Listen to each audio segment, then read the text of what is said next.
hello everyone आज मैं आपनलोকৰ কাৰণে এটা ধুনিয়া ৰেচিপি লৈছো কালি ৰাতি বুট কেটামান তিয়াই ৰাখিছো এই ভিডিওটো আসলতে সানডেৰ হয় আজি দেৰিকে আপলোড কৰিলো বুট কেটামান তিয়াই ৰাখিছিলো বুটতে নিমখ দিছো আৰু ইলাইচি দিছো আৰু অকনমান তেজপাত দি 10 পৰা 15টা মান হুইসেল মাৰি লৈছো বুটখিনি ধুনিয়াকৈ সিজি গল এতিয়া এখন কেৰাহী পাতি তেল গৰম কৰিছো তাতে গোটা জিৰা খিনি ধুনিয়াকৈ দি দিছো জিৰা দালচিনি ইলাইচি আৰু ধুনিয়াকৈ কাটা পিয়াজ দুটা পিয়াজ কাটি লৈছিলো সৰু সৰুকৈ এখিনি ধুনিয়াকৈ কাটি দি লিলো ভাজি লম ধুনিয়াকৈ গোল্ডেন ব্ৰাউন হোৱালৈকে এতিয়া অকনমান আদা নহৰুৰ পেষ্ট ধুনিয়াকৈ ভাজি লম আদা নহৰুৰ পৰা কেঁচা গোন্ধ যোৱালৈকে ধুনিয়াকৈ ভাজি লম এখিনি হোৱাৰ পাছত মছলা জিৰা গুৰি ধনিয়া গুৰি লাল মিৰ্চ আৰু অকনমান গৰম মছলা ব্যৱহাৰ কৰিছো ধুনিয়াকৈ এখিনি মছলাখিনি ভাজি লম মছলাখিনি দি থাকোতে মই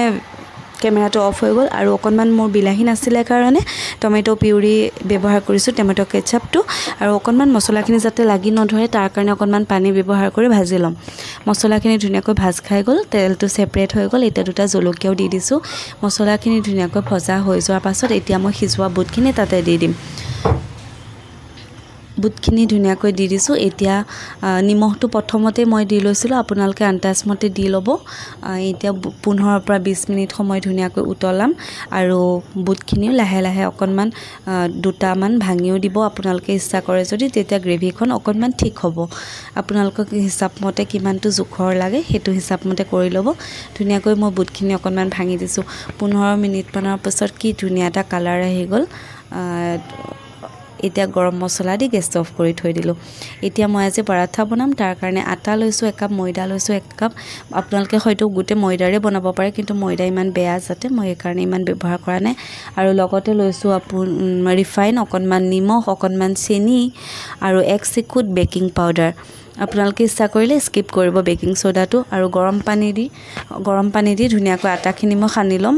আটাখিনি খানি হৈ গল এতিয়া আটা ডোটো 10 পৰা 15 মিনিট সময় ৰেষ্ট কৰিবলৈ ৰাখি দিম এইখিনি ধুনিয়াকৈ ঢাকন মাৰি থৈছো ৰুটি বেলা নিচিনাকৈ প্ৰথমতে মই ৰুটিখিনি বেলি লম তাৰ পিছত আজি যেটো মই লাচ্ছা পৰাঠা বনাই আছো তাৰ কাৰণে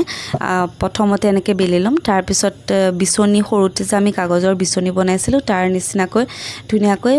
পকাই লম আকৌ এটা গোল বনাই লম এইখিনিও ধুনিয়াকৈ আপুনি তেল ৰিফাইন অকনমান দি ধুনিয়াকৈ বেলি লব আৰু এইখিনি ধুনিয়াকৈ বেলাৰ পাছত যেতিয়া আপুনি ৰুটিটো হৈ যাব তেতিয়া মানে এটা টাকে চিঙি ওলাব দোকানত যে কিনিবলৈ পায় কেতিয়াবা সময় থাকিলে বনাই চাব বহুত টেস্টি হয় আৰু এখন মই কেৰাহী পাতি লৈছো তাতে আপোনাৰ তেল অকনমান দি ৰুটি কিটা ধুনিয়াকৈ ভাজি লম পৰাঠা নিচিনা বহুত ধুনিয়া এটা কালাৰ হয় লাচ্ছা পৰাঠা আপোনালোকে ইচ্ছা কৰিলে ৰুটিৰো বনাব পাৰে নহলে ময়দা ব্যৱহাৰ কৰিও আপোনালোকে বনাব পাৰে আজিৰ মোৰ ব্ৰেকফাষ্টটো ইমানেই আছিল ধুনিয়াকৈ আপোনালোকে যদি ভিডিওটো ভাল লাগিলে লাইক কমেন্ট শেয়াৰ কৰিব আজিলৈ ইমানেই বাই